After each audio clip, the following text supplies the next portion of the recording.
Разбираемся, что такое сучкорез с храповым механизмом.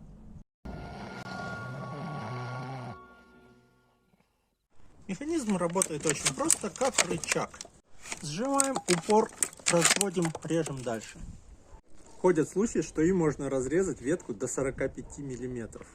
Для этого нужно увеличить рычаг.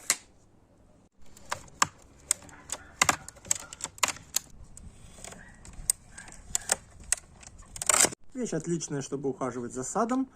Делает очень ровненький срез. Справляется как с толстыми, так и с тонкими ветками. Купить можете в магазине RSI KG. И не забывайте про скидку от TeamTalker. Пока!